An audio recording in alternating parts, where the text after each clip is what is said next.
सर्व जीए प्रेमी रसिकांना नमस्कार. मी वीरश्री आचवल या जीए चॅनेलमध्ये आपणा सर्वांचं स्वागत करते. पॉप्युलर प्रकाशन प्रकाशित जीए कुलकर्णी यांच्या हिरवे रावे या कथासंग्रहातील बाधा या कथेचं आज मी अभिवाचन करणार आहे. तर आता आपण ऐकूया कथा बाधा. आत्तापर्यंत अर्ध स्वयंपाकघर ओलसर होऊन गेलं होतं आणि भिंतीच्या कडेने मांडलेली सारी भांडी पाण्याने भरली होती. भरून आणलेली कळशी रमाने तशीच जमिनीवर ठेवली आणि आता हे पाणी कुठे ओतावं याचा ती विचार करायला लागली. मोठी पातेली तपेली तर राहू द्याच, पण लहान वाट्या तांबली वापरात नसलेला एक काळामिट्ट तांब्या देखील तिने पाण्याने भरला होता आणि चुलीभोवतालची थोडी जागा सोडली तर आता तिथे तीळ ठेवायलाही कोरडी जागा नव्हती. इकडे तिकडे पाहत असतानाच तिला जाणवलं की आपलं सारं अंग भिजलंय. तिला आता काकडल्यासारखं वाटायला लागलं होतं. तिने घाईघाईने कोचण पिळलं. शेवटी फळीवरील पितळी डबा काढला आणि त्यातली साखर सुपात ओतली आणि मग त्या डब्यामध्ये रमा उगाचच हसत पाणी ओतायला लागली. तो भरून वाहू लागला तरी कळशी तिने तशीच ओतली, कारण पाणी ओतत असता ती शांतूच्या पाठीवर थाप मारून हसत होती, तिची वेणी ओढत होती आणि तिच्या हिरव्या कांकणांचं कौतुक करत होती. रमे, अगं 10 वाजायला आले, पाणी संपलं की नाही अजून? किंचित त्रस्त आवाजात म्हणत आई आत आल्या, पण पाण्याने भरलेली भांडी, सर्वत्र झालेली ओल आणि मध्यभागी राहून स्वतःशीच हरवलेली रमा हे पाहून हे काय विलक्षण म्हणत त्यांनी ओठावर हात ठेवला आणि त्या पाहतच राहिल्या. रमाने भानावर येऊन वेंधळेपणाने पदर पिळला व किंचित शरमून ती त्यांच्याकडे पाहू लागली. बावळट, 1000 खेपा घातल्या असशील तळ्याकडे, जळलं ते तरी जवळ आहे. हताशपणे आई म्हणाल्या, जा आता लुगडं बदल. परवा खांद्यापर्यंत भिजलीस, आता अगदी न्हाऊनच आलीस. कसलं व्रत बीत घेतलंयस की काय? आणि हे इतकं पाणी कशासाठी आणलंस? काय गाव जेवण घालणार आहेस की तळं आटणार आहे उद्या? गाढव. रमाचं लक्ष त्यांच्या शब्दांकडे नव्हतंच. ती त्यांच्याकडे निरखून पाहत होती. त्यांचा चेहरा वाळल्यासारखा होता व धुण्याचा पिळा चुकून वाळत घालायचा राहून जाऊन सारा दिवस तसाच राहावा त्याप्रमाणे त्या कुस्करल्यासारख्या दिसत होत्या. आता जणू दुसऱ्याच क्षणी त्या जमिनीवर आडव्या होणार व प्राण सोडणार असल्याप्रमाणे रमाच्या मनात कालवाकालव झाली. तुम्हाला सोवळ्याचं पाणी लागतंय पुष्कळ, ती म्हणाली. संध्याकाळी थेंब उरत नाही काही वेळा. ते काही तुम्ही आणणार? 4 पावलं टाकली की तुम्हाला धाप लागते. मग माझ्याशिवाय कोण आणणार बरं?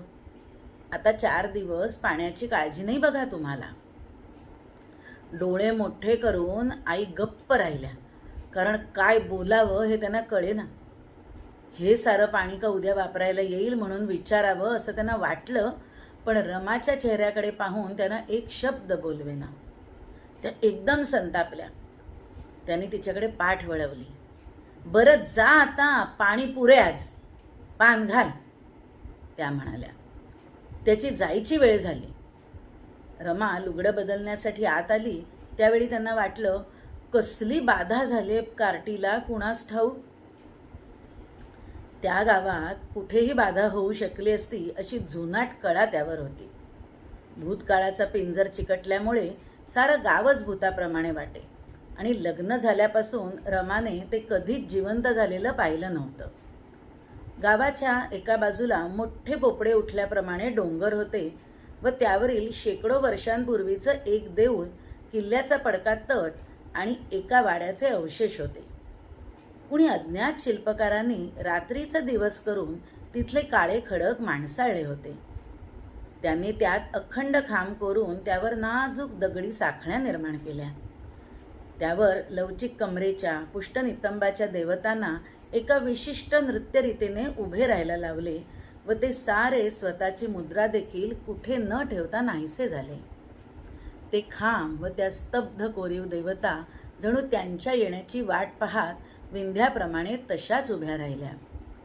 देवळात मूर्तीच नाहीत व गाभारा आंधळ्या खोबणीप्रमाणे आहे. त्यामुळे हे सारं शिलामय रेषाधुंद जग सुटकेच्या क्षणाची वाट पाहत बंदिवासात असल्याप्रमाणे अतृप्त, असहाय्य वाटे. वाड्याचे आता समोरील 32 खांब मात्र आहेत व त्यामधून अरुंद पायऱ्यांचा उंच जिना खालच्या तलावातील अगदी निळसर पाण्यापर्यंत उतरलाय. त्यावरून एकेकाळी खांबावरील देवतांप्रमाणे वाटणाऱ्या स्त्रिया लचकट डौलाने लाटेप्रमाणे हलत जलक्रीडेसाठी खाली उतरत. पण आता तिकडे कुणी क्वचित जातं.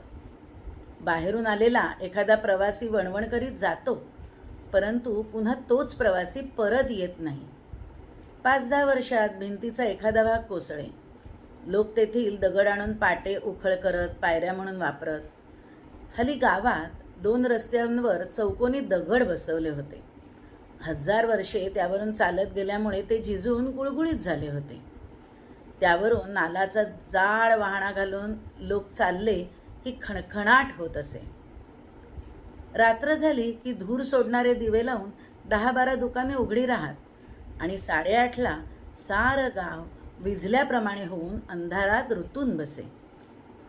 परंतु सूर्यास्ताच्या वेळी देऊळ, पायऱ्या, 32 खांब यांचं प्रतिबिंब खालच्या पंपा सरोवरात पडलं की पाण्यातून एखादं तंतुवाद्य वर आल्याप्रमाणे वाटे आणि त्या उदास सोनेरी क्षणी नृत्यमग्न आकृतींना देखील बाधा झाल्याप्रमाणे होत असे.